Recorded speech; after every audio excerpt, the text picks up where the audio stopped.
Hello everyone, this is Jen and I make useful English Lit study videos on Shakespeare, poetry, fiction, literary concepts and more to help you get top grades in the subject. So in today's video, we're analysing Shakespeare's sonnet number 29, which begins with the line, "When in disgrace with fortune and men's eyes." So what is the poem about? In a nutshell, the speaker begins by lamenting his fortunes, which he describes as my outcast state, while he envies the riches and freedoms that others around him seem to have. But upon deeper reflection, the speaker realizes that he actually possesses the greatest wealth of all. And this wealth has nothing to do with money, power, or status. It is simply the memory of having experienced the sweet love from the addressee of the sonnet. Now, this psychology perhaps partly stems as Shakespeare's own reflection on the strongly hierarchical social structure of Elizabethan England, where talented people like Shakespeare had to constantly compare themselves against others who were higher on the social ranks. And of course, these people were subject to the financial power and whims of richer, much more powerful patrons. And Shakespeare would have also had to compete with other professional rivals like Christopher Marlowe and Ben Jonson for these rich patrons' backing and support. So perhaps this reading of the sonnet would support an understanding of this kind of social anxiety. As with most of the sonnet sequence, it's perfectly possible as well to take a romantic line of interpretation towards the poem. But if you've watched my videos, you know that I'm constantly encouraging you guys to consider new alternative ways of reading literary texts. So instead of reading the sonnet as a celebration of past love, which is possible and very much the more standard interpretation, I will be analysing it in the rest of our video as a meditation on the importance of mindset shift, and specifically the idea of how sometimes a simple switch in perspective can help reframe situations in a totally different light, for better or for worse. In other words, how we feel about ourselves and our circumstances are largely determined by what we choose to focus on. So with that, let's dive straight into the video with a close reading of its language, form, and structure. And of course, if you need a reminder of some of the main language, form, and structure devices, make sure that you check out my full-length lecture on that here.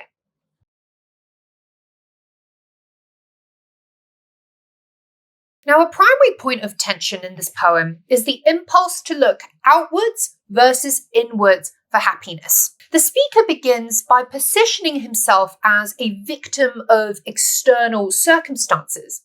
He is viewed in disgrace with fortune and men's eyes. Fortune and men's eyes being these external sources. And the impression of him seeing his identity through the lens of others is suggested by the homophonic anadyploses of I and eyes in the phrase men's eyes, I all alone. That spans lines 1 and 2.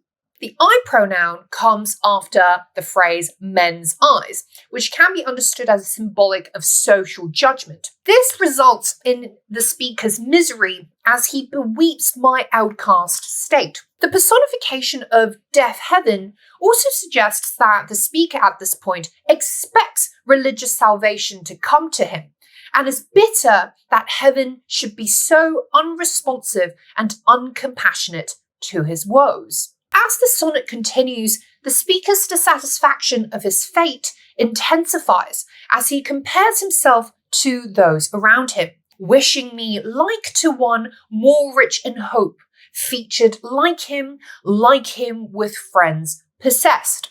The diacope of like, used as a comparative signifier here, conveys both a desire to compare and a frustration with not being able to move past this fruitless act of comparing oneself to others. Indeed, the echoing anadyploses of like him shows the speaker bumping up against a limit in this meaningless circle of hoping and desiring what others have versus what he perceives himself to lack. By the way, guys, if you find this video helpful so far, I'd massively appreciate it if you could hit the thumbs up button below and subscribe to my channel so that you don't miss out on any of my top grade lit study content going forward. I'd also encourage you to check out my membership program by clicking the join button below if you want exclusive access to members only study content and make special video requests. I'll see you there. But right before the sonnet's Volta, and just as a quick refresher, the Volta is the turning point in any sonnet that usually comes in line 9 after the octave. So after the Volta in line 9, there's a turning point and mindset shift when the speaker realizes that he in fact doesn't enjoy other men's art and scope, which is their wealth and comforts. And this is signaled by what the line says, with what I most enjoy contented least.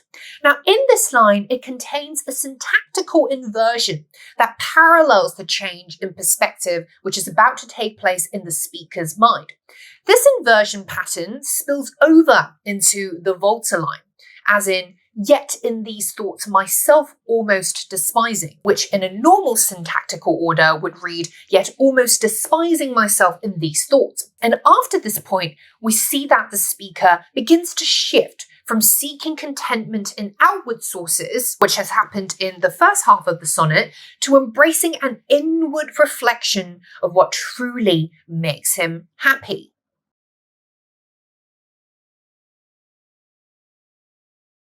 Now, past the Volta line, we see a subtle but telling change in the rhythm of the poem.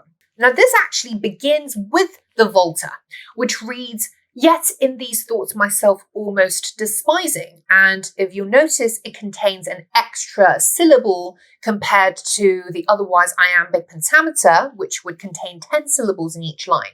But this Volta line contains one extra syllable, making the line hypercatalectic, i.e. containing one more syllable than the regular meter, 11 syllables versus the standard 10. Now, this excess syllable lends itself to an elegant interpretation. On the one hand, it reflects the speaker's excess fixation on these outer circumstances, and the outwardness of his orientation is mirrored in the extra protruding syllabic count of 11 spilling outside the regular pentameter structure of 10 syllables. In other words, we can understand this excess syllable as a reflection and a parallel to the speaker looking too far beyond the scope of where happiness lies and doing this a bit too much as well.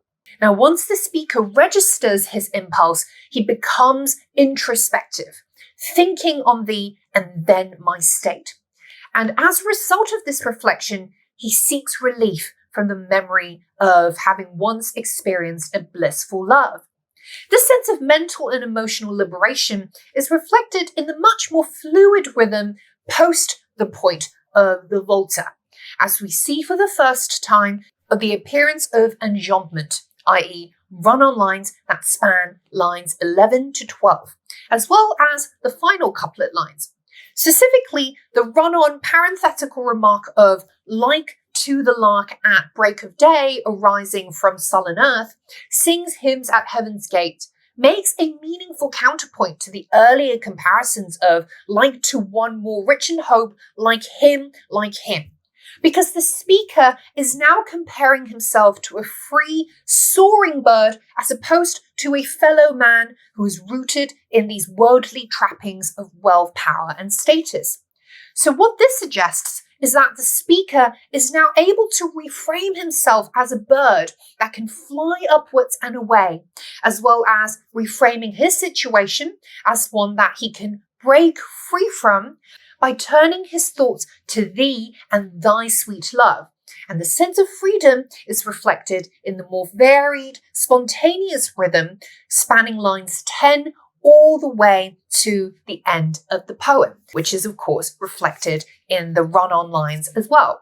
Now, a final point to note about this poem are the two references to heaven.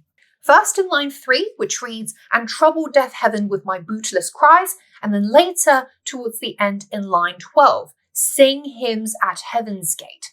Now, what's particularly interesting is that while both references capture the speaker making an appeal to heaven, the first time he does so is in a kind of woe is me, bitter frustration, victim mindset.